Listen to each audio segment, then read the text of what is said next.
ஆமா, எத்தனை பேர் நம்புகிறீங்க? இன்று முதல் தோற்ற இடத்துலயும் கர்த்தர் என்ன திரும்ப ஜெயிக்க வைக்க போறார் நம்புறவங்க மாத்திர சத்தமா ஆமென் சொல்லுங்க பார்க்கலாம். வந்து இவ்வளவு வார்த்தையை கேட்டு விட்டு இனியும் நான் தோற்கிறவனா எல்லாம் புறப்பட வேண்டியது. சாமுவேல் சவுலிடத்தில் வரும்போது எப்படி வருகிறான் என்றால், அடைந்தவனாய் அல்ல, அலைந்தவனாய். அலைஞ்சு வர எத்தனையோ நாட்டில் போய் அலைஞ்சு அலைஞ்சு கழுதையை தேடி காணாமல், சாமுவேலிடத்தில் சவுல் வரும்போது ஜெயித்தவனாய் அல்ல, தோற்றவனாய், அடைந்தவனாய் அல்ல, அலைந்தவனாய். இப்பொழுது சாமுவேலோடு ஒரு ராத்திரி மட்டும் டைம் ஸ்பெண்ட் பண்றார். தேவ மனுஷனோடு ஒரு இரவுல கொஞ்ச நேரம் டைம் ஸ்பெண்ட் பண்ணி அடுத்த நாள் புறப்படும் போது அவன் எப்படி புறப்பட்டான் தெரியுமா? மறுபடியும் அலைகிறவனாய் அல்ல, ஆளுகிறவனாய் புறப்பட்டான். போகிற வழியில எது எது அவன் தேடிக்கொண்டிருந்தானோ அதெல்லாம் கிடைத்தது என்கிற செய்தி வருது. ஆமென். இப்படி ஒரு சேஞ்ச் ஒரு இரவுல இந்த சவுலுக்குள்ள உண்டாக காரணம் சாமுவேலோடு டைம் ஸ்பெண்ட் பண்ணது. நான் விசுவாசிக்கிறேன், காலையிலிருந்து இவ்வளவு நேரம் இந்த மாலை வரையிலும் நீங்கள் இங்க இருக்கிற வேற யாருக்கிட்டே டைம் ஸ்பெண்ட் பண்ண வரல, ஆண்டவரோடு டைம் ஸ்பெண்ட் பண்ண வந்திருக்கிறீங்க. பிரசனத்தில் ஒரு சாமுவேலோடு டைம் ஸ்பெண்ட் பண்ணவனுக்கே அதன் பிறகு அலைய விடாமல் கர்த்தர் அவனை ஆசீர்வதிப்பார். ஆனால் இன்று முதல் கர்த்தர் உங்கள் வாழ்க்கையை மேன்மைப்படுத்த வல்லவராக இருக்கிறார். ஆமென் சொல்லுங்க பார்க்கலாம். ஆமென். நான் இந்த வார்த்தையை வாசிக்க கேட்க விரும்புகிறேன். வெளிப்படுத்தல் விசேஷம் 21வது அதிகாரம் அதனுடைய 7வது வசனத்தை ஒருத்தர் சத்தமா வாசிக்க பார்க்கலாம். ஜெயம் கொள்ளுகிறவன் எல்லாவற்றையும் சுதந்திரித்து நான் அவன் தேவனாயிருப்பேன், அவன் என் குமாரனாயிருப்பான். காலை இந்த வார்த்தையை வைத்து அழகாய் ஆழமாய் கர்த்தர் நம்மோடு கூட பல காரியங்களை பேசினார். தேவனால் பிறந்தவர்கள் எல்லாரும் ஜெயிக்கிறவர்கள் என்று வேதம் நமக்கு காண்பித்து தருகிறது. இந்த வசனம் தெளிவாய் சொல்லுகிறது, ஜெயம் கொள்ளுகிறவன் எவனோ நான் அவனுக்கு தேவனாய் இருப்பேன், அவன் எனக்கு குமாரனாய் இருப்பான். இந்த வசனத்தை நான் ஒரே வார்த்தையில சொல்ல விரும்புகிறேன். தேவ பிள்ளைகள் எப்பொழுதும் ஜெயிக்கிறவர்களாக தான் இருப்பார்கள். ஆமென். நான் ஒரு இடத்துல தோற்கிறேன் என்றால் அது எனக்கு அவமானம் என்று சொல்லுவதை விட என்னை ஜெனிப்பித்தவருக்கு அது அவமானம். நான் இயேசுவை ஆராதிக்கிறவன் என்று சொல்லிவிட்டு, நான் சர்ச்சுக்கு போறவன் சொல்லி ஆண்டவருடைய நாமத்தை உயர்த்துகிறவன் என்று சொல்லிவிட்டு நான் ஒரு இடத்துல தோத்துட்டு இருக்கிறேன் என்றால் அது எனக்கு அவமானங்கிறதை விட, நான் ஒருத்தரை பிடிச்சிட்டு இருக்கிறேன்ல, நான் அவருக்கு தேவனாக இருப்பேன் என்று ஒருவர் சொல்லிக் கொண்டிருக்கிறாரே. பொதுவாகவே பாருங்க, நம்ம ஸ்கூல்ல ஒரு காரியத்துல தோற்று நிற்கும் போது அல்லது சில தவறுகளை பிடிபட்டு நிற்கும் போது ஒரு பக்கம் நமக்கு அது அவமானமா தான் இருக்கும். ஆனா அதே இடத்துல நம்முடைய பேரண்ட்ஸை கூட்டிட்டு வர சொல்லுவாங்க பாருங்க, அந்த இடத்துல வந்து அவங்க தலை குனிஞ்சு நிக்கிறத வந்து நம்மளால தாங்கிக்கவே. ஆமே. எங்க அப்பா பாஸ்டருங்கிறது வந்து எங்க ஸ்கூல்ல எல்லாருக்குமே தெரியும். அதுவும் எங்க ஸ்கூல்ல பிடிஏ பிரசிடென்ட் எங்க அப்பா தான். பாஸ்டர் ஜாய்சன்னா தெரியும், பாஸ்டர் ஜாய்சன் பிள்ளைங்கன்னா தெரியும். இதனால நம்ம நல்ல பிள்ளையா நடிக்க வேண்டியதாயிடுச்சு. நிறைய காரியங்களை வந்து நம்ம ஃப்ரீயா செய்ய முடியல. ஏன்னா ஒரு சின்ன தப்புனாலும் பாஸ்டர் ஜாய்சன் பையனா அப்படின்னுவாங்க. அதனால நான் எந்த காரியத்துல தீர்மானமா இருந்தேன்னா, எந்த சூழ்நிலையும் எங்க அப்பா எனக்காக இந்த ஸ்கூல்ல வந்து தலை குனிஞ்சு நின்ற கூடாது, தலை குனிஞ்சு நின்ற கூடாது. ஆமா, இது எனக்கு மட்டும் இல்ல, ஒரு பாஸ்டர் பிள்ளைக்கு மட்டும் இல்லை, இது எல்லா பிள்ளைகளுக்கும் இருக்கும். உண்மையாய் நேசிக்கிற பெற்றோரை நேசிக்கிற அத்தனை பிள்ளைகளுக்கும் இந்த உணர்வு இருக்கும். என்ன உணர்வு தெரியுமா? என் நிமித்தம் என் பெற்றோர் தலை குனிஞ்சிடக்கூடாது, என் நிமித்தம் எங்க அப்பா அம்மா வெட்கப்பட்டுறக்கூடாது, என் நிமித்தம் எங்க அப்பா அம்மா ஒரு இடத்துல அவமானப்பட்டுறக்கூடாது. இதே உணர்வு நமக்கு இன்னொரு காரியத்துல இருக்கணும். எதுல தெரியுமா? என் நிமித்தம் என்னை அழைத்த என் ஆண்டவர் அவமானப்பட்டுறக்கூடாது. நான் தேவனாயிருப்பேன், அவன் குமாரனாயிருப்பான். அவன் என்ன செய்வானா? அவன் ஜெயம் கொள்ளுவான். அப்ப தேவனால் தெரிந்தெடுக்கப்பட்ட தேவ பிள்ளைங்க ஜெயம் எடுக்க எடுக்க எடுக்க அது ஆண்டவருடைய இருதயத்தை ரொம்ப சந்தோஷப்படுத்தும். தாவீது வந்து இருதயத்துக்கு ஏற்றவன். தாவீது தேவனுடைய இருதயத்தை குளிர பண்ணினவன். ரீசன் என்னன்னா, அவன் போற இடத்துல எல்லாம் ஜெயம் எடுப்பான், போற இடத்துல எல்லாம் ஜெயம் எடுப்பார். ஒரே ஒரு தவறு செய்த போது ஆண்டோடைய இருதயம் துடிக்குது, ஆண்டோடைய இருதயம் வேதனைப்படுது. உடனே நாத்தான் தீர்க்கதரிசி அனுப்பி உணர்த்துறார், வான் பண்றார். உடனே தாவீது 51 சங்கீதத்தை எழுதுறார். பாதத்தை பிடிச்சு, ஆண்டவரே என்னை விட்டு உடைய ரட்சிப்பை எடுத்துறாதீங்க, உடைய பரிசுத்த ஆவியை எடுத்துறாதீங்கன்னு சொல்லி தன்னை அர்ப்பணித்து அண்டு திரும்ப தீர்மானம் எடுக்கிற, இனி கடைசி வரை நான் உங்களை அவமானப்படுத்திட மாட்டேன். கடைசி வரை நீங்கள் தாவீதை பார்த்தீர்களானால் தெரியும், 18வது சங்கீதமே தாவீதை குறித்து சொல்லப்பட்டிருக்கிறது. அவனை எல்லா சத்துருக்களிலிருந்து கர்த்தர் விடுதலை ஆக்கி அவனை தலை நிமிர பண்ணி பாட வைத்த சங்கீதம். அங்கதான் சொல்றார் 18:1, என் பலனாகிய கர்த்தாவே நான் உம்மில் அன்பு கூறுகிறேன் அப்படின்னு. ஆண்டவரை ரொம்ப நேசிக்கிறவங்க, இயேசு எனக்கு ரொம்ப பிடிக்கும்னு சொல்றவங்க எந்த காரியத்துல ரொம்ப கவனமா இருப்பாங்கன்னா, என் நிமித்தம் இயேசு அவமானப்பட்டுறக்கூடாது. நான் ஒரு கொஸ்டின் கேட்கிறேன், உண்மையா கை தூக்கணும். எத்தனை பேருக்கு இயேசு ரொம்ப பிடிக்கும்? பாதி பேருக்கு அரக்கை, ஏன்னா பிடிக்கும்னு சொல்லி. எனக்கு இயேசு ரொம்ப பிடிக்கும் சொல்றேன், நல்ல கை வைத்து, நல்ல கை வைத்து. ஆமே ஆமா, இப்ப கைக்குள்ள போடுங்க. உங்களை பார்த்து இன்னைக்கு இயேசப்பா சந்தோஷப்படுறாரா, இல்ல உங்களை பார்த்து இயேசு தலை குனிஞ்சு நிற்கிறாரா? இந்த ஆஃப்டர்நூன் செஷன்ல நான் இதுதான் பேச விரும்புறேன். என் லைஃபை பார்த்து என் ஆண்டவர் சந்தோஷப்பட, அதாவது 4 பேருக்கு முன்னாடி நான் என்னை காண்பிக்கிறதல்ல வாழ்க்கை, என் பர்சனல் ரூம்ல நான் இருக்கிறதா வாழ்க்கை. விட்டு கொடுக்காத ஒரு பாட்டு வந்து எனக்கு ஆண்டவர் பாட வச்சதே அப்படிதான் பாட வச்சார். என்னுடைய 2016 நினைக்கிறேன், திருமணம் முடிஞ்சு ஒரு 3 மாசம் தாண்டி ஒரு ஆகஸ்ட் நினைக்கிறேன், ஒரு இரவு நேரத்தில் தேவ சமூகத்தில் போய் இருந்து வர்ஷிப் பண்ணலான்னு கிட்டார்லாம் எடுத்து வச்சுட்டு இருக்கும்போது ஆண்டவர் வந்து எதை யோசிக்க வச்சாருன்னா, என் காலேஜ் லைஃப், என் ஸ்கூல் லைஃப் 9th என் ட்ராக் கொஞ்சம் மாறிச்சு. எல்லாருக்குமே வெளியில் பாஸ்டர் பையன் தெரியும், நான் சர்ச்சில் எல்லாம் அரேஞ்ச் பண்ணுவேன், செய்ய வேண்டியதெல்லாம் கிளியராக செஞ்சுட்டு இருப்பேன், அதனால கொஞ்சம் நல்ல பேர் உண்டு. ஆனால் என்னுடைய ரியாலிட்டி, என்னுடைய அந்தரங்க வாழ்க்கை என்பது ஆண்டவருக்கு மட்டும்தான் தெரியும். என் ட்ராக் கொஞ்சம் டிஃப்ரெண்டாக போயிட்டு இருந்துச்சு. அப்போ தான் ஆண்டவர் வந்து ஒரு வசனத்தை நினைப்பூட்டி இப்படி ஒரு கேள்வி கேட்டா, உன்னுடைய ரியாலிட்டியை எனக்கு 4 பேருக்கு முன்னாடி வெளியில் கொண்டு வருவது கஷ்டமா ஈஸியான்னு கேட்டார். உன்னுடைய ரியாலிட்டி இதுதான், உன் ரியல் டேவிட் சாம்னா இதுதான் ரியல், நீங்க வெளியில பார்க்கறது கிடையாது. இப்படி நான் உன்னை பத்தி வெளியில கொண்டு வருவது ஈஸியா கஷ்டமான்னு கேட்டார். அதுக்கு ஒரு வசனத்தை காமிச்சு கொடுத்தார். அவர் கொண்டு வருவதுக்கு 1 செகண்ட் தான் ஆகும். நாம 4 பேர் நம்மை விட்டு போகக்கூடாது என்பதற்காக அந்த 4 பேருக்கு முன்பாக நல்லவர்கள் போல நடிப்போம். நல்லவங்க, நம்ம ஃப்ரெண்ட்ஸ் நம்மளை விட்டு போயிடக்கூடாதுங்கிறதுக்காக அந்த ஃப்ரெண்ட்ஸுக்கு என்ன பிடிக்குமோ அதை செய்வோம். நம்ம கூட பழகிறவர்கள் நம்மை விட்டுட்டு போயிடக்கூடாதுங்கிறதுக்காக அவங்க முன்னாடி உள்ள என்ன செய்யறோம் அதெல்லாம் தெரியாது. அவங்க முன்னாடி அவங்களுக்கு எது பிடிக்கலையோ அதை செய்ய மாட்டோம், அவங்களுக்கு எது பிடிக்கலையோ அதை பேச மாட்டோம், அவங்களுக்கு எது பிடிக்கலையோ அங்கே போக மாட்டோம், அவங்களுக்கு எது பிடிக்கலையோ அதை பார்க்க மாட்டோம். ஏன்னா இவங்க என்ன விட்டு போயிடக்கூடாது. நம்முடைய ஆண்டவர் எப்படிப்பட்டவர் தெரியுமா? அந்தரங்கத்தை ஆராய்ந்து அறிந்திருக்கிறவர். அவருக்கு நம்முடைய வெளியில மட்டும் இல்லை, உள்ளே நல்லா தெரியும். இப்படி தெரிஞ்சோம், நான் உன்னை என்னைக்காவது விட்டு கொடுத்துருக்கேனா அப்படின்னு கேட்டார். நம்ம தப்பு எங்க உங்ககிட்ட இப்ப நல்ல க்ளோஸா ஒருத்தங்க பழகிட்டு இருக்கிறாங்க, அவங்களுக்கு உங்களுடைய ரியாலிட்டி அல்லது நீங்க செய்யற ஒரு சின்ன தப்பு வெளிப்பட்டாலே யாரா இருந்தாலும் கொஞ்ச நேரத்துக்காவது உங்களை விட்டு கொடுத்துருவாங்க, பேச மாட்டாங்க. கொஞ்ச நாள் அந்த கனெக்ஷன் கட் பண்ணிடுவாங்க. இவளா இப்படி பண்ணிட்டா, அது பெற்றோரா இருந்தாலும் சரி, எவ்வளவு நெருங்கின உறவுகளா இருந்தாலும் சரி, என் கிட்ட இருந்து ஒரு சின்ன தப்பு வெளிப்பட்டுச்சுன்னா கொஞ்ச நேரத்துக்காவது என்னை விட்டு கொடுத்துருவார்கள். ஆனா இவ்வளோ தப்பு என் லைஃப்ல இருந்த பிறகும் இன்னும் கர்த்தர் நம்ம விட்டு கொடுக்காம தான் நடத்திட்டு இருக்கிறார். என்ன ஆண்டவர் இதுவரை விட்டு கொடுக்கலன்னு சொல்றவங்க வலது கரத்தை உயர்த்தி, என்னை விட்டு கொடுக்காதவர், என்னை நடத்துகின்றவர், என்னை பாதுகாப்பவர் என் நேசர். ஓ, நான் பாவம் செய்த போது என்னை உணர்த்தி நடத்தினீ, உம்மை நோகடித்த போதும் உம் கிருபையால் மன்னித்தீ. நான் பாவம் செய்த போது என்னை உணர்த்தி நடத்தினீ, உம்மை நோகடித்த போதும் உம் கிருபையால். சொல்லுங்க, என்னை விட்டு கொடுக்காதவர், விட்டு கொடுக்காதவர், என்னை நடத்துகின்றவர், என்னை ஹல்லேலூயா என்னை.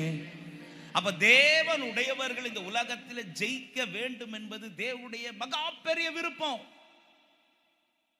நான் ஜெயிக்க ஜெயிக்க ஜெயிக்க ஒரு பக்கம் என் வாழ்க்கையில சந்தோஷம் உண்டாகிறது அல்ல, என்னை உண்டாக்கினவர் அல்லது என்னை சிருஷ்டித்தவர் அல்லது என்னை அழைத்தவருக்கு அது மிகப்பெரிய சந்தோஷம். அதனாலதான் சொல்றேன், ஜெயம் கொள்ளுகிறவன் அவன் சகலவற்றை சுதந்தரிப்பான் என்று மாத்திரமல்ல, ஒரு வசனம் இப்படி சொல்லப்படுகிறது, ஜெயம் கொள்ளுகிறவன் என்னோடு கூட உட்காருவான் அப்படின்னு.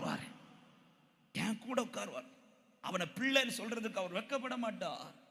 ஆபிரகாம், ஈசாக்கு, யாக்கோபின் தேவன் எனப்பட அவர் வெட்கப்படவில்லை என்று எபிரேயர் 11 சொல்லப்பட்டிருக்கு. ரீசன் என்ன தெரியுமா?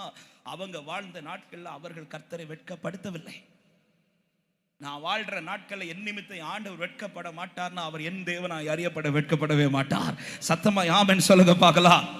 ஆமென். அப்படின்னு அடுத்த ஒரு கொஸ்டின், ஆனா இந்த உலகத்துல ஆண்டவரை வெட்கப்படுத்தாம என்னால ஜெயமாய் வாழ முடியுமா? ஏன்னா இன்னைக்கு இருக்கிற வேர்ல்டு டோட்டலா டிஃபரெண்ட் ஆயிடுச்சு. இன்னைக்கு ஏஐ வேர்ல்டா மாறிட்டு இருக்குது. அவன் பார்க்கறதெல்லாம் சத்தியம் இன்னைக்கு சொல்லவே முடியாது. அப்படி மாறிட்டு இருக்கிற இந்த உலகத்தில் என்னால ஜெயமா இருக்க முடியுமா? அதற்கு ஆதாரமாக ஒரு வசனத்தை நான் காண்பிக்க விரும்புகிறேன். தானியேல் 6வது அதிகாரம், கர்த்தருக்கு மகிமை உண்டாவதாக. தானியேல் 6வது அதிகாரம் அதனுடைய 28வது வசனத்தை இப்படி சொல்லப்பட்டிருக்கிறது. தரியுவின் ராஜ்யபார காலத்திலும் பெர்ஷியனாகிய கோரேசுடைய ராஜ்யபார காலத்திலும் தானியேலின் காரியம் ஜெயமாயிருந்தது. சத்தமாய் ஆமென் சொல்லுங்க பார்க்கலாம். தானியேலின் காரியம் ஜெயமா இருந்தது. இங்க 2 காலகட்டம் கொடுக்கப்பட்டிருக்கிறது. ஒன்று தரியுவின் ராஜ்யபாரம், 2 கோரேசுடைய ராஜ்யபார காலம். ஏன் இந்த வசனத்தை சொல்லுகிறேன் என்றால், இப்பொழுது தானியேல் இருக்கிற இடம் என்பது தன்னுடைய சொந்த தேசத்தில் அல்ல, அடிமைத்தன தேசத்தில், அடிமையாக கொண்டு போகப்பட்ட தேசத்தில் இருக்கிறான். அந்நிய தேசத்தில் இருக்கிறான், பாபிலோனுக்குள்ள இருக்கிறான். இருக்கிற இடம் இன்னொரு இடம். 2வது பல காலகட்டங்களை பார்க்கிறான். தரியுவின் காலகட்டத்தை பார்க்கிறான், பெர்சிய ராஜ்யனாகிய கோரேசுடைய காலகட்டத்தை பார்க்கிறான், பல கால சூழ்நிலைகளை பார்க்கிறான். வேதம் சொல்லுகிறது இருக்கிற இடம் விஷயம் கிடையாது, எனக்கு என்ன கால சூழ்நிலை, என் சூழ்நிலை, என் சிச்சுவேஷன் என்னங்கிறது விஷயம் கிடையாது. தேவனுக்கு பிரியமானவன் ஒருவன் சரியா இருந்தால் அவன் எந்த காலத்திலும் ஜெயிக்கிறவனாய் தான் இருப்பான். ஆமென் சொல்லுங்க பார்க்கலாம். எந்த காலமானாலும் ஆமென். அது முன்னாடி போல இந்த காலம் கிடையாது, அது விஷயம் கிடையாது. என் குடும்ப சூழ்நிலை அதுக்கு ஏற்ற மாதிரி கிடையாது, அது விஷயம் கிடையாது. நான் வளர்கிற இடம் அப்படி கிடையாது, அது விஷயம் கிடையாது. இருக்கிற இடம் விஷயம் கிடையாது, இருக்கிற கால விஷயம் கிடையாது. ஆனா வேதம் சொல்லுகிறது தானியேலின் காரியம் ஜெயமா இருந்தது என்று. எந்த இடத்திலும் தானியேல் தோற்று போக கர்த்தர் விடவில்லை. ஏன் அவன் தோற்று போக விடவில்லை என்றால், 9வது அதிகாரம் 23 தானியேல் இடத்தில் வந்து தூதனை வைத்து ஒரு வார்த்தை சொல்லுகிறார், நீ மிகவும் பிரியமானவன். அவருக்கு ரொம்ப பிரியமானவர்கள் ஜெயித்து கொண்டே இருப்பார்கள். தானியேல் இப்படி ஜெயிக்கிறதற்கு ரீசன், அவன் மிகவும் பிரியமானவன். இந்த பிரியமானவங்க என்ன செய்வாங்க தெரியுமா? ஏசாயா 48வது அதிகாரத்துல ஒரு வார்த்தை இப்படி கொடுக்கப்பட்டிருக்கிறது. 14-15 வசனங்களை ஒருத்தர் வாசிங்களா சத்தமா? ஏசாயா 48:14-15. கர்த்தருக்கு பிரியமானவன் அவருக்கு சித்தமானதை பாபிலோனில் செய்வான் என்று சொல்லிவிட்டு 15வது வசனம், நானே அதை சொன்னேன், நான் அவனை அழைத்தேன், நான் அவனை வரப்பண்ணினேன், அவன் வழி வாய்க்கும். கர்த்தருக்கு பிரியமானவன் அவருக்கு சித்தமானதை பாபிலோனிலே செய்வான். கர்த்தருக்கு பிரியமா இருக்க விரும்புகிறவன் ஏதோ செய்வான் என்றல்ல. அவன் எதுல போக்கஸா இருப்பான் தெரியுமா? நான் வாழ்ற வேர்ல்டுல, நான் வாழ்ற உலகத்துல, நான் இருக்கிற இடத்துல என்னுடைய விருப்பம் நிறைவேற வேண்டும் என்றல்ல, கர்த்தருடைய சித்தம் நிறைவேற வேண்டும் என்பது. அவருக்கு பிரியமானவன் அவருக்கு சித்தமானதை பாபிலோன் செய்வான். அவன் செய்ய செய்ய செய்ய அடுத்த வசனத்தில் வாசிக்க கேட்டோம், அவனுடைய வழியை கர்த்தர் வாய்க்க பண்ணி கொண்டே இருப்பார். அவன் எந்த காலத்தில் வாழ்ந்தாலும் சரி, எதை செய்தாலும் சரி, அவனுக்கு முன்பாய் தோல்வி என்கிற வாசல் அல்ல, அவனுக்கு முன்பாய் ஜெயம் என்கிற வாசல் திறந்து கொண்டே இருக்கும். ராஜ்யபார காலம் வித்தியாசமான பிறகும் தானியேலின் காரியம் ஜெயமா இருக்க காரணம், தானியேல் மிகவும் பிரியமானவன். பிரியமானுடைய குவாலிட்டி என்ன தெரியுமா? தனக்கு இஷ்டம் போல் வாழ மாட்டான், தேவ சித்தப்படி வாழ்வான். சித்தமானது அவருக்கு சித்தமானது, அவருக்கு சித்தமானதை நான் ரொம்ப விவரித்து போக விரும்பவில்லை. ஒரு 3 அனுபவங்களை தானியேல் வாழ்க்கையிலிருந்து உங்களுக்கு பிராக்டிக்கலா சொல்லி நான் ஜெபிக்க விரும்புகிறேன். அப்படி இந்த பாபிலோனுக்குள் தானியேல் அவருக்கு பிரியமாய் செய்தது என்ன? பல காரியங்கள் இருந்தாலும் தெரிந்த ஒரு 3 காரியங்களை சொல்ல விரும்புகிறேன். முதலாவது, அவன் தேவனுடையவனாய் தன்னை காண்பித்தான். தான் தேவன் உடையவன் என்பதை பாபிலோனிலே காண்பிப்பதில் இந்த தானியேல் சோர்ந்து போகவில்லை. தானியேல் 1வது அதிகாரம் அதனுடைய 8-9 வசனங்கள் நமக்கு தெரியும். அடிமையாய் கொண்டு போகப்பட்டதிலிருந்து தானியேலும் அவன் நண்பர்கள் 3 பேரும் இப்பொழுது அரண்மனையில் ஒரு பொறுப்புக்காக தெரிந்து கொள்ளப்படுகிறார்கள். அவர்களோடு கூட இன்னும் சில வாலிபர்களும் உண்டு. தெரிந்தெடுத்து அவர்கள் மேல ஒரு தலைவனை நிறுத்தி சொல்லுகிறார், ராஜாவின் போஜனத்தையும் திராட்சை ரசத்தையும் அவர்களுக்கு குடிக்க கொடுத்து சாப்பிட கொடுத்து, ராஜா வந்து பார்க்கும்போது அவர்கள் முகங்கள் எப்பொழுதுமே பலனா இருக்கணும், பிரகாசமா இருக்கும். ராஜா வந்து பார்க்கும்போது இந்த வாலிபருடைய முகம் சோர்ந்து இருந்தா அந்த தலைவனுக்கு தான் பிரச்சனை. இப்போ இவர்களுக்கு முன்பாக ராஜாவின் போஜனம் இருக்கிறது, திராட்சை ரசம் இருக்கிறது. தானியலுக்கு முன்னாடி கொண்டு வந்து அதை சாப்பிட கொடுக்கும் போது தானியல் ஒரு தீர்மானத்தில் உறுதியா இருக்கிறார். என்ன தீர்மானம் என்றால், தன்னை தீட்டுப்படுத்துகிற எந்த காரியத்தையும் தான் எடுக்கக்கூடாது என்பதில் ஒரு தீர்மானம். திரும்ப இந்த வார்த்தை நல்லா கவனிங்க. தன் சொந்த தேசத்தில் அல்ல இப்பொழுது தானியல் இருப்பது, அடிமையாய் கொண்டு போகப்பட்ட தேசம், இன்னொருத்தனுடைய கீழே இருக்கிறாரு. இந்த இடத்துல தானியேல் கீழ்ப்படிந்து தான் ஆகணும். அவன் இருக்கிற சிச்சுவேஷன் அப்படிப்பட்ட சிச்சுவேஷன். இன்னைக்கு பலர் சொல்ற ஒரு ரீசன் என்ன தெரியுமா? பாஸ்டர், நான் படிக்கிற இடம் அப்படி இருக்கு பாஸ்டர், நான் ஒர்க் பண்ற அந்த கம்பெனி அப்படி இருக்கு, நான் போகலைன்னா, நான் இந்த காரியத்தை அவங்க கூட செய்யலைன்னா, இந்த காரியத்தில் அவங்க கூட இன்வால்வ் ஆகலைன்னா எனக்கு தான் பிரச்சனை வரும் பாஸ்டர். இங்கே தானியேல் இதை செய்யவில்லை என்றால் தானியலுக்கும் பிரச்சனை, தானியலுக்கு மேலே அதிகாரியா நிறுத்தப்பட்டவனுக்கு பிரச்சனை. அவன் வந்து ரிக்வெஸ்ட் பண்றான், யார் நீ உன் முகம் சோர்ந்து இருந்துன்னா ராஜா என் தலையை வெட்டிடுவார். என் தலையை வெட்டிடுவார். இருக்கிறது அந்நிய இடத்துல இருக்கிறது, இன்னொரு ராஜ்யத்தின் கீழ். அப்படி இருக்கும்போது தானியேல் எதுல தீவிரமா இருக்கிறான் தெரியுமா? தான் தேவனுடையவன் என்பதை காண்பிக்கிறதுல தீர்மானமா இருக்கிறான். இந்த இடத்துல அத்தனை பேர் எல்லாவற்றையும் அனுபவிக்கிறதுக்கு அவங்களுக்கு பிரச்சனை கிடையாது. பவுல் சொல்றது போல இப்பொழுது தானியேல் ஒரு தீர்மானத்தில், எனக்கு எல்லாவற்றையும் அனுபவிக்க அதிகாரம் உண்டு, ஆனால் எல்லாம் எனக்கு தகுதியா இராது. நான் தேவனுடையவன் என்பதை காண்பிக்கணும். நான் தேவனுடையவன் என்பதை மற்றவர்கள் பார்க்க நான் நிற்கணும். நான் படிக்கிற இடத்துல என்ன பார்க்கிறவங்களுக்கு தெரியணும், இவன் ஆண்டவரை ஆராதிக்கிறவன். நான் செய்கிற கிரியைகளை மற்றவங்களுக்கு தெரியணும், இவன் தேவனை ஆராதிக்கிறவன். நான் சொல்லி அல்ல, நான் யார் தெரியுமா? நான் கிறிஸ்டியன். நான் யார் தெரியுமா? FGPC பாகோடுக்கு போகிறவன். நான் யார் தெரியுமா? பென்டெகோஸ்ட். இப்படி சொல்லி அல்ல, என்னுடைய செயல்கள், என்னுடைய நடைகள், என்னுடைய பேச்சுக்கள், என்னுடைய காரியங்கள், அதை மற்றவர்கள் புரிந்து கொள்ளணும். இவன் சாதாரணமானவன் கிடையாது, இவன் கர்த்தரால் அழைக்கப்பட்டவன், இவன் தேவனால் தெரிந்து கொள்ளப்பட்டவன். இன்னைக்கு நம்மளை பார்த்தாலும் தெரிய மாட்டேங்குது, நாம சொன்னாலும் நம்ப மாட்டாங்க. ஐயா நான் உண்மையிலே கிறிஸ்டியன், சும்மா சொல்லாது நீ போ அப்படின்றான். ஏன்னா நம்ம பேச்சு, நம்ம நடைகள், நம்ம உடைகள், நம்முடைய செயல்கள், இவைகள் எல்லாம் பார்க்கிறவங்களுக்கு இன்னைக்கு நம்ம தேவன் பிள்ளைங்கிறதே தெரிய மாட்டேங்குது. தானியேலை பாரு, என்ன ஒரு தீர்மானம் தெரியுமா? நான் எங்க போனாலும் ஒரு காரியத்தில் உறுதியா இருப்பேன். என்ன காரியம்? நான் அவரை ஆராதிக்கிறவங்கிறத காட்டுறதுல உறுதியா இருப்பேன். 7 மடங்கு தீ எரிஞ்சா என்ன, 7 இல்லை 7000 மடங்கு தீ எரிஞ்சா என்ன, நாங்கள் ஆராதிக்கிற தேவன் அவர்தான் என்பதை காண்பித்துக் கொண்டிருப்போம். இந்த காரியத்துல உறுதி. நீங்க நல்லா கவனிங்க. அவங்க கூட அநேக ஃப்ரெண்ட்ஸ் படிக்கிறாங்க. என் கூட படிக்கும்போது நிறைய நண்பர்கள் உண்டு, இந்துல நண்பர்கள் உண்டு, முஸ்லிம்ஸ்ல நண்பர்கள் உண்டு. உண்மையில அவர்கள் தெய்வத்தை ஆராதிக்கிறவர்கள் என்பது சில இடத்துல காண்பிப்பாங்க பாருங்க. நம்ம அப்படி காண்பிப்போம். எனக்கு 2 இன்சிடென்ட் மறக்க மாட்டேன். என் ஊழிய பாதையில் நான் பார்த்த, இன்றும் என் கண்ணுக்கு முன்னாடி அந்த காட்சி மறக்கலை. ஒன்று வந்து திருச்சி பக்கத்தில் மதிய நேரம் 12 மணி. அப்போ நாங்கள் இந்த VBS ட்ரைனிங்காக போயிட்டுருக்குறோம். நானும் காரில் ஒரு பிரதர் இருக்கிறாரு, அவர் வண்டி ஓட்டிகிட்டு இருக்கிறாரு. சரியான வெயில், 12 மணிக்கு திருச்சி வெயில். திருச்சி போனவங்களுக்கு தெரியும். காருக்குள்ளே ஏசி நாங்கள் ஃபுல்லாக வச்சுருக்குறோம். அந்த ஏசி ஃபுல்லாக வச்ச பிறகும் அந்த ஏசி வந்து ஒரு யூஸுமே ஆகலை. நான் புலம்புற, என்னையா இது சூடு, அப்படி வெயில், எனக்கு வேர்க்குது. நான் கட்சி படுத்து ஏசி போட்டுட்டு கட்சி வச்சு தொடச்சிட்டு இருக்கிறேன். இப்படி காருக்குள்ளேருந்து நான் புலம்பிட்டு இருக்கும்போது திடீர்னு ஒரு காட்சி பார்க்குறேன். ரோட்டில் ஒரு கூட்டம் அப்படியே நடந்து போகிறாங்க. அதில் சின்ன பிள்ளைங்க உண்டு, வாலிபர்கள் உண்டு, வயோதிபர்கள் உண்டு, பெரியவங்க உண்டு. காலில் செருப்பு கிடையாது. சரியான வெயில். எல்லாரும் ஒரே போல கலர் ட்ரெஸ்ஸில் போட்டுட்டு நடந்து போயிட்டு இருக்கிறாங்க. எனக்கு அதை பார்த்தோன்னு ஒரு பக்கம் ஷாக் ஆகிடுச்சு. ஏன்னா எங்களுக்கு காருக்குள்ளே ஏசி போட்டுட்டு உட்கார முடியலை.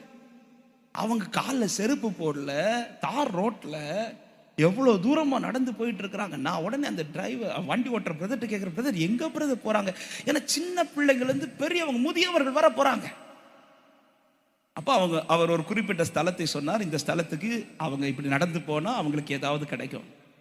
அவங்க தங்கள் தெய்வத்தை ஆராதிக்கிறவர்கள் என்பதை இப்படி காட்டுறாங்க தேவனுக்காக. இதை கேட்டதும் எனக்கு வந்து அழுக வந்துடுச்சு, எனக்கு கண்ணீர் வந்துச்சு. 2 காரியம். ஒன்று, ஆண்டவரே உங்களை மட்டும் நான் அறியாமல் இருந்திருந்தா, நீங்க மட்டும் என்னை சந்திக்காமல் இருந்திருந்தா, நீங்க என்னை ரட்சிக்காமல் இருந்திருந்தா, ஒருவேளை நானும் இப்படி தானே நடந்திருப்பேன். ஆமென். என்னை இப்படி நடக்க விடாம அவர் கல்வாரியில் எனக்காக நடந்து இன்னைக்கு என்னை சேர்ல உட்கார வச்சு ஆராதிக்க வச்சிட்டு இருக்கிறார். இப்போ ஒரு ரூல் வருது, ஆண்டு ஒரு ரூல் போடுறார். இப்படி நீ யூத் மீட்டிங்கில் வந்து என் பிளெஸிங் வாங்கணும்னா நீ நாகர்கோயிலேருந்து காலில் செருப்பு போடாமல் தான் நடந்து வரணும். இப்படி ரூல்ஸ் வச்சா எத்தனை பேர் வருவீங்க? காரில் இழுத்து கொண்டு வந்த பிறவே வரதுக்கு யோசித்தீங்க. ஆமாம், எந்த கஷ்டத்தையும் நமக்கு எல்லாமே லகுவாக்கிட்டார். எல்லாமே அவர் சிலுவையில் சம்பாதிச்சுட்டார், லகுவாக்கிட்டு. எனக்கு அந்த காட்சி இன்னைக்கு மறக்கல. ஏன்னா அந்த இடத்துல ஆண்டவர் வந்து ஒரு வார்னிங்கை தந்தார். என்ன வார்னிங் தெரியுமா? என்கிட்ட ஒரு வார்த்தை கேட்டார். நான் பக்தியை பார்த்து செலக்ட் பண்ணியிருந்தா ஒன்னை செலக்ட் பண்ணியிருப்பேனா, நான் அவங்கள செலக்ட் பண்ணியிருப்பேனான்னு கேட்டார். பக்தியை பார்த்து நான் செலக்ட் பண்ணியிருந்தா நான் ஒன்னை செலக்ட் பண்ணியிருப்பேனா, அந்த ஒரு பையன் நடந்துட்டு இருக்கிறாள், அந்த ஒரு யூத் ஒரு வாலிபன் நடந்துட்டு இருக்கார்ல, அவனை செலக்ட் பண்ணியிருப்பேனா ஒன்னை செலக்ட் பண்ணியிருப்பேனான்னு கேட்டார். ஆமே, நம்மை விட பக்தி உள்ளவர்கள் இன்னும் வெளியில தான் இருக்கிறாங்க. நம்மை விட ஆராதிக்கிறவர் வெளியில இருக்கிறாங்க. அப்படி இருக்கும்போது கர்த்தர் கிருபையாய் நம்மை ரட்சித்து அவரை அறிகிற பாக்கியத்தை தந்திருக்கிறார் என்றா எத்தனை பேர் தீர்மானிக்கிறீங்க? இன்று முதல் நான் தேவனுடையவன் என்பதை காண்பிப்பேன் சொல்றவங்க கரத்தை உயர்த்தி சத்தமாய் ஆமென் சொல்லுங்க பார்க்கலாம். ஹல்லேலூயா. அவருடையவன் என்பதை காண்பிக்கணும். எங்க காண்பிச்சார் தெரியுமா தானியேல்? இதை தன் சொந்த தேசத்தில் அல்ல, பாபிலோன் தேசத்துல இன்னொரு ராஜாக்கு கீழே ஆலயத்துக்குள்ள நான் ஆராதிக்கிறவங்கிறத நம்ம எல்லாரும் காட்டிடுவோம். இன்னைக்கு நீங்க இருக்கிற இதெல்லாம் பார்த்தா என்ன பக்தியா இருக்கிறோம். இதே நபர்கள் இந்த ஆலயத்தை விட்டு வெளியில போன போறோம் காட்டணும். யூதா தேசத்தில் தானியேல் தன்னை தேவனுடையவன் என்பதை காண்பிக்கிறது விஷயம் கிடையாது. பாபிலோன் தேசத்தில் காட்டுறான் பாருங்க. ஆலயத்துக்குள்ள நான் ஆராதிக்கிறேன், ஆலயத்துக்குள்ள நான் யூத் மீட்டிங் அட்டெண்ட் பண்றேன், ஆலயத்துக்குள்ள நான் தேவனுக்கு எல்லாம் செய்கிறேன், இதை காட்டுகிறது அல்ல. இது முடிச்சிட்டு நீங்க வெளியே போறீங்க பாருங்க, இந்த மீட்டிங் முடிச்சிட்டு நீங்க அடுத்த ஒரு ஸ்டெப் எடுத்து வெளியில வைக்கிறீங்க பாருங்க. அடுத்து நீ சந்திக்க போறீங்க பாருங்க, படிக்கிற இடத்துல, காலேஜ் போறீங்க, ஸ்கூல் போறீங்க, வேலை பார்க்குற இடத்துக்கு போறீங்க, அந்த இடத்துலயும் நீ இந்த தீர்மானத்தில் உறுதியாயிருப்பாயானால் எந்த காலமானாலும் கர்த்தர் உன் காரியத்தை ஜெயமாய் மாற்றிக்கொண்டே இருப்பார். நம்புற பிள்ளைங்க வலது கரத்தை உயர்த்தி சத்தமாய் ஆமென் சொல்லுங்க பார்க்கலாம். ஹல்லேலூயா. பேதுரு பாத்தீங்கன்னா இயேசு கிட்ட இருக்கும்போது பயங்கரமா பேசுவார். ஆண்டவரே நீர் எங்க போனாலும் நான் வருவேன், நீங்க சிறையில போனாலும் நான் அங்க வருவேன், உங்களுக்காக மறிக்கிறதுக்கு நான் ரெடி. இப்போ அதே மாதிரி ஒரு சிச்சுவேஷன் வருது. இயேசுவை பிடிச்சிட்டு போயிட்டாங்க. ராத்திரி இயேசுக்கு என்ன நடக்குமோன்னு பார்க்கறதற்காக ஒரு கூட்டத்தின் நடுவில் போய் உட்கார்ந்து ஒளிச்சு இருக்கிறார், தீக்கு நடுவில். அப்போ அங்க இருக்கிறவங்க பார்த்து சொல்றாங்க, இவனும் இயேசுவோடு கூட இருந்தவன் தான் சொன்னதும் பேதுரு அந்த இடத்துல தைரியமா நின்றுக்கணும். நானும் இயேசுவோடு கூட இருந்தவன் தான், என்னையும் பிடிச்சி இப்படி சொல்லுவான்னு பார்த்தா அவன் என்ன சொல்லிட்டான் தெரியுமா? எனக்கு இயேசுவை தெரியாதுட்டான். கடைசியில் தெரியாதுன்னு சொன்னது மட்டுமல்ல, சபிக்கவும் துவங்கினான் என்று பைபிள் சொல்லுது. ஆலயத்துக்குள்ள நான் தேவனுடையவன் என்பதை காண்பிக்கிறவனுக்கு ஜெயம் அல்ல, உலகத்திலும் நான் தேவனுடையவன் என்பதை காண்பிக்கிறவனுக்கு கர்த்தர் ஜெயமான வாசலை வைத்திருக்கிறார். இன்னைக்கு ஏங்க சிலர் கேட்கிற கேள்வி, ஆலயத்துல நான் நல்லா தானே ஆராதிக்கிறேன், யூத் மீட்டிங்லாம் அட்டெண்ட் தான் பண்றேன், அப்புறம் ஏன் எனக்கு எல்லாமே தோல்வியா இருக்கு? சர்ச்சுக்குள்ள நீ ஓகேமா, உன் ஃப்ரெண்ட்ஸுக்கு முன்னாடி, உலகத்துக்கு முன்னாடி நீ எப்படி இருக்கிறாய்? பாபிலோனுக்குள்ள இருந்த பிறகும் தானியேல் தன் தீர்மானத்தில் உறுதியா இருக்கிறான். இன்னைக்கு காலையில் அப்பா சமூகத்தில் அர்ப்பணிச்சிருக்கிறீங்க அநேகர். ஆமை, அநேக ஃப்ரெண்ட்ல வந்து அர்ப்பணித்தீர்கள் உங்களை. ஆமை, இந்த அர்ப்பணிப்பு இங்கோட மட்டும் முடியக்கூடாது, வெளியில போனாலும் அர்ப்பணிப்புல உறுதியாயிரு. இயேசுவின் நாமத்துல இந்த வார்த்தையை தைரியமாய் சொல்லுகிறேன். எப்படி ஆழத்துல ஆமென் வெட்கத்தை கண்டு தோல்வியை கண்டு பேதுருவை திருப்ப கொண்டு போய் கர்த்தர் ஜெயத்தை காண பண்ணாரோ, அப்படியே நீ தோற்ற இடத்துல கர்த்தர் திரும்ப உன்னை ஜெயிக்க வைக்க போகிறார். நம்புறவங்க மாத்திர சத்தமா ஆமென் சொல்லுங்க பார்க்கலாம். அதுல எனக்கு ரொம்ப பிடிச்ச வார்த்தை, எனக்கு ரொம்ப ஒரு நாள் தியானிக்கும் போது ரொம்ப நான் அதை ரொம்ப டேஸ்ட் பண்ண ஒரு காரியம். பேதுரு சொல்றாரு, ஆண்டவர் ராமுழுது பிரயாசப்பட்டு ஒன்றும் அகப்படல. அதாவது மீனை தேடி பேதுரு ராத்திரி வலைய போட்டார், மீன் வரல. இப்ப அடுத்த நாள் வார்த்தையை நம்பி வலைய போடுறாரு, மீன் எல்லாம் வலைய தேடி வருது. பேதுரு சொல்ல, நேத்துக்கு நான் மீனை தேடினேன், தீர்மானிச்சிருப்பேன் இனி பாவம் செய்ய மாட்டேன், இனி சில காரியங்களை நான் செய்ய மாட்டேன், இனி நான் பார்க்க மாட்டேன், சில காரியங்களை நான் விட்டுறேன். இந்த தீர்மானம் இங்க மட்டுமல்ல, இங்கிருந்து வெளியில போகும்போதும் நீ உறுதியா இருந்தால், இயேசுவின் நாமத்தில் சொல்றேன், தானியேலின் காரியம் ஜெயமாய் இருந்தது போல உன் காரியத்தை கர்த்தர் ஜெயமாய் மாற்றுவார். கரத்தை உயர்த்தி ஆமென் சொல்லுங்க பார்க்கலாம். இரண்டாவது தானியேல் இடத்தில் வெளிப்பட்டது, ஆமென். தானியேல் 6வது அதிகாரம் அதனுடைய 10வது வசனத்தை வாசிங்கள் பார்க்கலாம். தானியேல் 6:10 சத்தமா. அந்த பத்திரத்துக்கு கையெழுத்து வைக்கப்பட்டதென்று அறிந்த போதிலும் தன் வீட்டுக்குள்ளே போய் தன் மேல் அறையிலே எருசலேமுக்கு நேராக பலகணிகள் திறந்திருக்க அங்கே தான் முன் செய்து வந்தபடியே தினம் 3 வேளையும் தன் தேவனுக்கு முன்பாக முழங்கார் படியிட்டு ஜெபம் பண்ணினான் என்று சொல்லப்படுகிறது. இரண்டாவது இந்த தானியேல் காரியம் ஜெயமா இருக்க ரீசன், தேவனோடு உள்ள தனிப்பட்ட பழக்கம் அவன் வாழ்க்கையில் நஷ்டப்படவில்லை. ஒன்று சொன்னேன், ஒன்னாவது என்ன சொன்னேன்? தேவனுடையவன் என்பதை காண்பிப்பதில் உறுதியா இருந்தான். இரண்டாவது தேவனோடு உள்ள தனிப்பட்ட பழக்கத்தில் உறுதியா இருந்தான். பைபிள் அழகா இந்த வார்த்தையில சொல்லப்படுகிறது, அவன் தன் வீட்டிற்குள்ளே போய், அதாவது 4 பேருக்கு முன்னாடி ஜெபிக்கிறவன் மாத்திரம் கிடையாது இவன். அவன் வீட்டுக்கு போனாலும் அவன் பர்சனல் லைஃப்ல தேவனோடு உள்ள பழக்கம் சரியா இருந்தான். முன் செய்து வந்தபடியே 3 வேளை ஜெபிக்கிறான். அப்படின்னா என்ன? ஒரு பிரச்சனை வந்த உடனே ஆண்டவர் சமூகத்தை தேடுகிறவன் அல்ல, எப்பொழுதுமே தேவ சமூகத்தில் தரித்திருக்கிறவன். ஹல்லேலூயா. நம்ம இருப்போம் எப்ப தனியா பர்சனல் பிரேயர் பண்ணுவோம் தெரியுமா? எக்ஸாம் வந்தா இல்ல, எக்ஸாம் வர்றதுக்கு முந்தின நாள், எக்ஸாம் இருக்கிறதுக்கு முந்தின நாள்லாம் நம்ம பண்ற ஜபங்கள்லாம் அது மட்டும் டெய்லி நடந்துச்சுன்னா நம்ம எவ்வளவு விஷயத்துல ஜெயிச்சிருப்போம் தெரியுமா?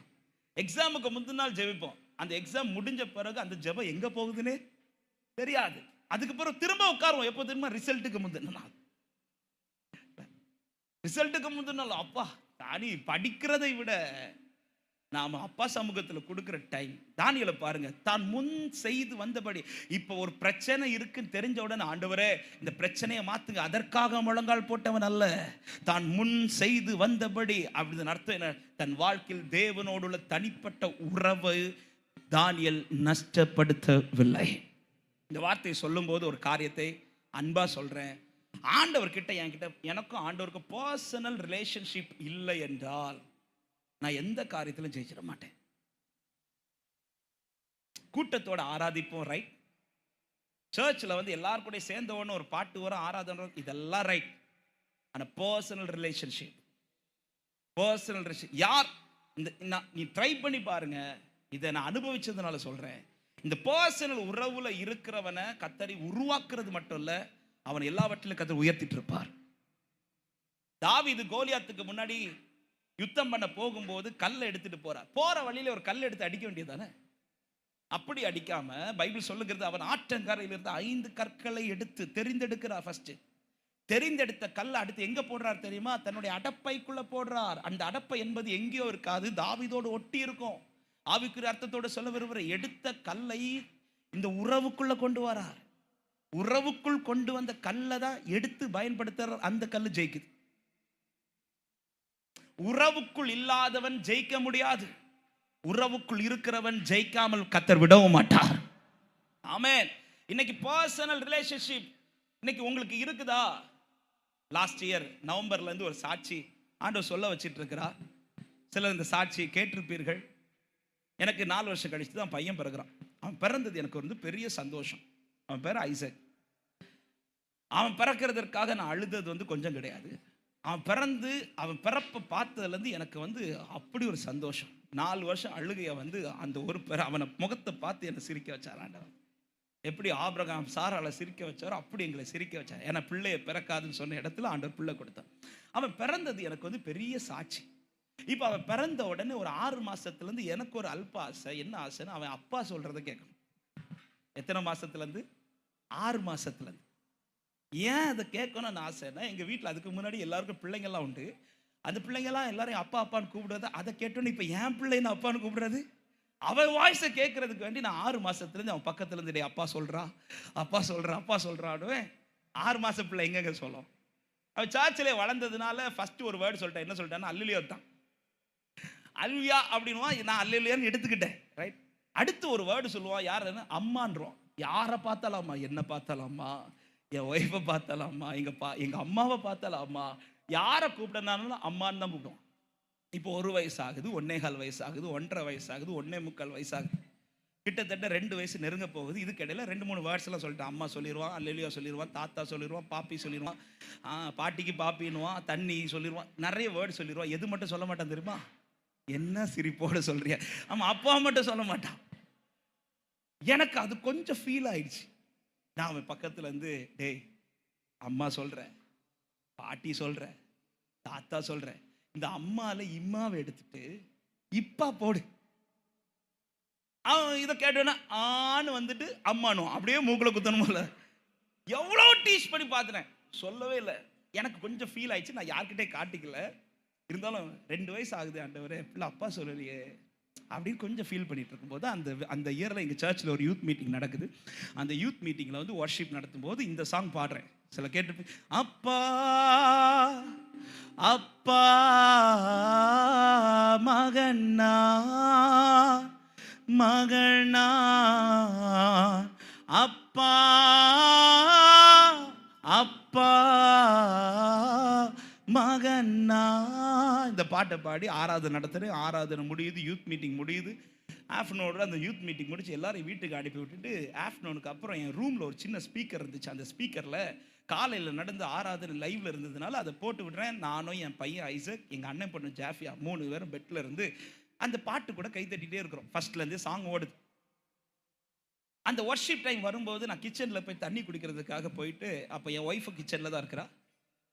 போயிட்டு திரும்ப வரும்போது தான் இந்த அப்பா சவுண்டு கேட்குது. ஆராதனையில் நான் பாடுறது லைவ் கேட்குது. அப்பாங்கிற சவுண்டு கேட்டுட்டு இருக்கும்போது கூட இன்னொரு கீச் சவுண்டு ஒரு கேட்குது, அப்பா அப்படின்னு ஒரு சவுண்டு.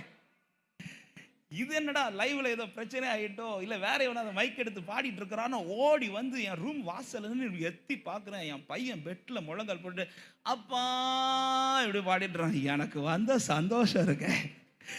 அவன் நான் துள்ளி குதிக்கிறேன்.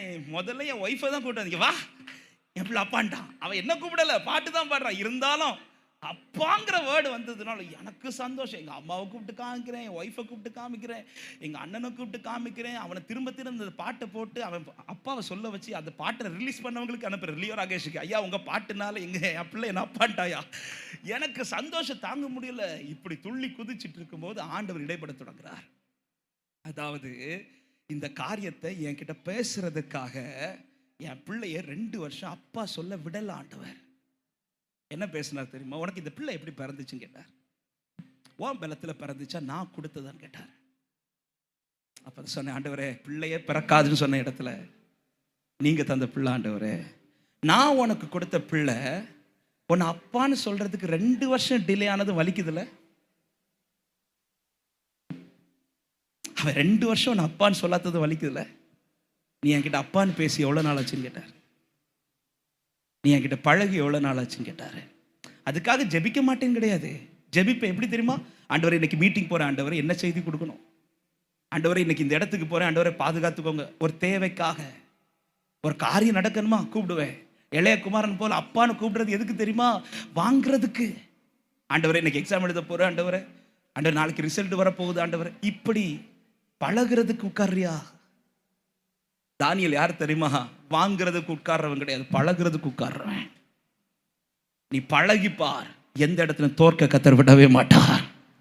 பழகிப்பார் தம்பி, பழகிப்பார். இயேசுவோடு பழகிப்பார், பழகிப்பாருங்க. இயேசுவோடு உள்ள பழக்கம் இன்னைக்கு இந்த நெருக்கம் இல்லாததுனால தான், இந்த உறவு இல்லாததுனால தான் ஜெயிக்க வேண்டிய அநேக ஈஸியான விஷயத்தை தோத்துட்டு இருக்கிறோம். கோலியாத்துக்கு முன்பாக யுத்தம் பண்றது ஈஸி கிடையாது. சவுல் வஸ்திரங்களை கொடுக்கிறார். எதுக்கு கொடுக்கிறார்னா அவன் வஸ்திரம் அப்படிப்பட்ட வஸ்திரம் போட்டு வாரா, நீ அட்லீஸ்ட் எனக்கு வஸ்திரமா அது போட்டு போ. தாவீது சொல்ற, எனக்கு இதுல அபியாசம் கிடையாது, எனக்கு இதுல பழக்கம் இல்லை. உனக்கு எதுப்பா பழக்கம்? எனக்கு அவர்கிட்ட பழக்கம் இருக்கு, இது போதும். அவன் நாமத்தினால போறேன்னு சொல்லிட்டு ஒரு கல்லை எடுத்துட்டு போறான். ஆமென். சவுலால கூட நிக்க முடியாத இடத்துல ஒரு சின்ன பையன் தாவீது இதுவரை யுத்தம் பண்ணது கிடையாது, இதுவரை அவன் யுத்தம் பார்த்ததும் கிடையாது. அப்படிப்பட்ட தாவீதை ஒரு பெரிய ஜெயத்தை கத்த எடுக்க வைத்த ரீசன் கல்லுனாலேயோ கையினாலேயோ அல்ல, தேவனோடு உள்ள பழக்கத்தினால. ஆமென் சொல்லுங்க பார்க்கலாம். தேவனோடு உள்ள உறவு, அன்பு தம்பி அன்பு தங்கச்சி. இன்னைக்கு கேட்டா கிறிஸ்டியன்றோம், கேட்டா சர்ச்சில் இந்த காரியம் செய்யற அந்த காரியம் செய்யற எல்லாம் ரைட். பர்சனல் ரூம்ல ஆண்டவர் கிட்ட எவ்வளவு நேரம் உட்கார்றீங்க? எவ்வளவு நேரம் உட்கார்றோம்? தானியேல் தினம்தோறும் 3 நேரம் உட்கார்றான். தான் முன் செய்து வந்தபடியே தேவனோடு உள்ள பழக்கத்தை அவன் விட்டு விடவில்லை. தேவனோடு உள்ள பழக்கத்தை விட்டுறாத. ஒருவேளை நஷ்டமாக இருக்குமானால் இன்னைக்கு திரும்ப அதை புதுப்பித்து கொண்டு புறப்படு. இன்னிலேருந்து பர்சனலாக ஆண்டவர்கிட்ட கொஞ்ச நேரம் உட்காருங்க. ஆமென். உங்கள் அப்பா அம்மாட்டே எப்படி பேசுவீங்களோ அப்படி பேசுங்க. உங்கள் அப்பா கிட்ட போய் அப்பா அப்படி சொல்லி கொஞ்சம் பேசுவீங்களா, அது இப்போ ஆண்டவர்கிட்ட பேசிப்பாரு. அப்படி நீ பேசும்போது அவருடைய அணைக்கிற கரத்தை நீ ஃபீல் பண்ணுவ. அப்படி அனுபவிச்சதுனால தான் இன்னைக்கு கர்த்தருக்காக ஊழியம் செஞ்சுட்டு இருக்கிறோம். ஹல்லேலூயா. தளர்ந்து போகும்போது அவர் உங்களை தட்டி எழுப்புறதை பார்க்க முடியும். ஆமாம். சோர்ந்து ஆண்டவர் இது எப்படி செய்ய போறேன்னு சொல்லும்போது அவர்கிட்ட நான் இருக்கிறேன்ல உனக்கு அப்படி சொல்றதை கேட்க முடியும். ஆமாம். ஒரு காரியத்தில் ஆண்டவர் தோத்து போறேன்னு சொல்லும்போது எதுக்கு நீ கவலைப்படுற, அப்பா இருக்கிறேல அப்பா இருக்கிறேல இதை சொல்லி நடத்திட்டே இருப்பார். நீ அனுபவிக்க தொடங்கிட்டேனா இந்த உறவை நீ விட்டு கொடுத்துடவே மாட்ட. சத்தமா ஆமென் சொல்லுங்க பார்க்கலாம். ஹல்லேலூயா. தேவனுடையவன் என்பதை காண்பித்தான். தேவனோடுள்ள பழக்கத்தில் உறுதியா இருந்தான். கடைசி ஒரு வார்த்தையை சொல்லி நான் கொஞ்சம் ஜெபத்தில் நடத்த விரும்புகிறேன். தேவனால் நடத்தப்பட்டான். தானியேல் 6வது அதிகாரம் அதனுடைய 3-4 வசனங்களே ஆமென். அங்கு இருந்த தலைவன் தானியேலை எப்படி பார்க்கிறான் என்றால், தானியேல் செய்கிற ஒவ்வொரு காரியமும் விசேஷமா இருக்கு. ஏன் இப்படி தானியேல் இதை செய்ய முடிகிறது என்று அங்கிருந்த ராஜா பார்த்து அறிந்து ஒரு வார்த்தையை சொல்லுகிறார். தானியேலுக்குள் விசேஷித்த ஆவி இருந்தமையால். தானியேலை ஏன் இப்படி ஸ்பெஷலா இந்த காரியத்தெல்லாம் செய்யறானா, இது தானியேல் செய்யல, தானியேலுக்குள்ள இருக்கிற ஒரு ஸ்பெஷலான ஸ்பிரிட் செஞ்சு கொண்டிருக்கிறது. ஆமென். தானியேலின் காரியம் ஜெயமா இருக்க ரீசன், தானியேல் தானாய் நடத்தப்பட்டவன் அல்ல, தானியேல் தேவனால் நடத்தப்பட்டவன். ஆமென் சொல்லுங்க பார்க்கலாம். எந்த சூழ்நிலையிலும் எந்த காரியத்திலும் நீங்க ஜெயமா இருக்க விரும்புறீங்கன்னா அன்பு தேவ பிள்ளையே, நீ கேட்க வேண்டிய ஒரு காரியம் தேவ அபிஷேகம். தேவ அபிஷேகம். தேவனால் நடத்தப்படுகிறவன் தோற்று போனதாய் சரித்திரமே கிடையாது. தேவனால் நடத்தப்பட்டவனுக்கு முன்பாய் அடைபட்ட வாசல் என்ற சரித்திரமே கிடையாது. தேவனால் நடத்தப்பட்டவன் இதுவரை தலை குனிந்ததாய் சரித்திரமே கிடையாது. ஹல்லேலூயா. தேவன் நடத்த விட்டு கொடுக்கணும்னா தேவ ஆவி நமக்குள் வேணும். எனவேதான் தாவீதுடைய ஜெபம் எனக்கு ரொம்ப பிடித்த ஜெபம், உம்முடைய நல்ல ஆவியானவர் என்னை செம்மையான வழி நடத்துவீராக. அந்த ஆவி நம்மை நடத்தும் போது நிற்க முடியாத இடத்திலே நம்மை நிற்க வைக்கும். பேதுருவை குறித்து சொன்னேனே, இயேசுவுக்கு முன்னாடி அப்படி சாட்சியா நிற்பேன் என்று சொன்னவன் ஒரு ஸ்திரீக்கு முன்னாடி போய் நிற்க முடியாமல் வந்துட்டான். அதே பேதுரு இப்பொழுது பரிசுத்த ஆவியை பெற்ற போது 11 கூட எழுந்து நின்று ஆமென் அத்தனை ஜனங்கள் நடுவில் கர்த்தரை குறித்து சாட்சி கொடுக்கிறார். ஹல்லேலூயா. 3 கேள்விக்கு முன்பாக நிற்க முடியாமல் இருந்தவர் இப்பொழுது 3000 ஜனத்துக்கு முன்பாக நின்று கர்த்தரை குறித்து பிரசங்கிக்கிறார். அவருடைய வார்த்தை நிமித்தம் அநேக கிறிஸ்துவை ஏற்றுக்கொண்டார்கள். இப்படி நிற்க முடியாதவன் எப்படி நிற்க துவங்கினான் என்றால், பரிசுத்த ஆவி அவனுக்குள் வந்தபோது. அப்ப நான் எந்த காலத்தில் வாழ்ந்தாலும் எந்த சிச்சுவேஷன் எனக்கு இருந்தாலும் ஹோலி ஸ்பிரிட்டால நான் நடத்தப்படுவேனே, ஆனால் மற்றவர்களை விட கர்த்தர் என்னை விசேஷமாக தான் நிறுத்தி கொண்டே இருப்பார். ஆமென் சொல்லுங்க பார்க்கலாம். ஹல்லேலூயா. என்னை ஊழியத்தின் ஆரம்பத்தில் ரொம்ப பலப்படுத்தின ஒரு சாப்டர் தான் யோவான் 2. அந்த யோவான் 2ல நமக்கு தெரியும் ஆண்டவர் செய்த ஒரு அற்புதம். தண்ணீரை எப்படி மாத்துறாரு? திராட்சை ரசமா மாத்துறார். எந்த பாத்திரத்தில் மாத்துறாரு? கற்சாடியில மாத்துறார். அது எத்தனை பாத்திரம் இருந்துச்சு? 6 பாத்திரம் இருந்துச்சு. இந்த 6 பாத்திரத்தை வெளியில இந்த பாத்திரத்தை உள்ள கொண்டு வந்து கர்த்தர் செய்த முதல் காரியம் அந்த பாத்திரத்தை தண்ணீரால் நிரப்புங்கன்றார். பைபிள் அழகாய் கொடுக்கப்பட்டிருக்கும். அந்த பாத்திரம் நிறைய நிரப்பினார்கள் என்று, தண்ணீரால நிறைய நிரப்பினார்கள். ஆவிக்குரிய அர்த்தத்தோடு சொல்ல விரும்புகிறேன். தண்ணீர் எதற்கு அடையாளம் என்றால் ஹோலி ஸ்பிரிட்டுக்கு அடையாளம். நம்முடைய பாத்திரம் அவருடைய ஆவியினால் சரியாய் நிரப்பப்பட்டால் நம்மிடத்திலிருந்து ருசிக்கிறவர்கள் தண்ணீரை அல்ல திராட்சை ரசத்தை ருசிப்பார்கள், மதுரமான காரியங்களை ருசிப்பார்கள். அதன் பிறகு நம்மை பார்க்கிறவர்கள் சாதாரண பாத்திரமாய் அல்ல மகிமையான பாத்திரமாய் பார்ப்பார்கள். ஆமென் சொல்லுங்க பார்க்கலாம். இன்னைக்கும் கானாவூர் வீட்டை பார்க்கிறதுக்கு ஒரு திரள் கூட்டம் டூருக்கு போறாங்க.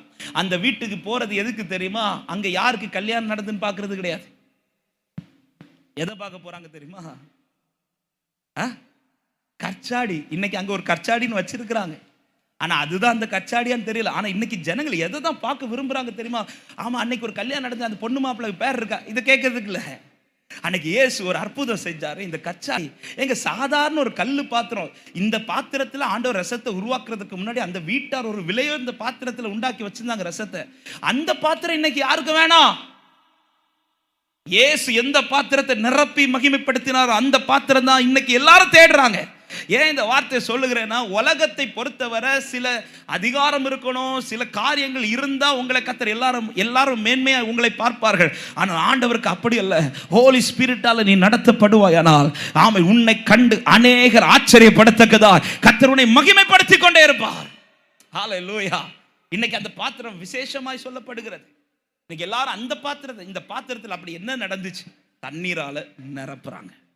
என் பாத்திரம் சரியாய் நிரப்பப்பட்டால் நான் நிற்க முடியாத இடத்துல கர்த்தர் என்னை நிற்க வைப்பார்.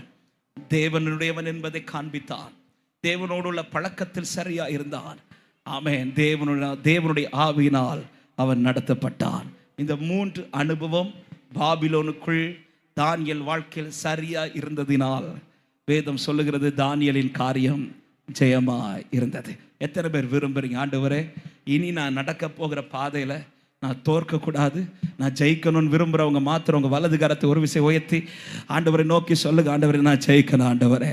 அப்படி எல்லாரும் எழுந்திருக்கலாமா தேவ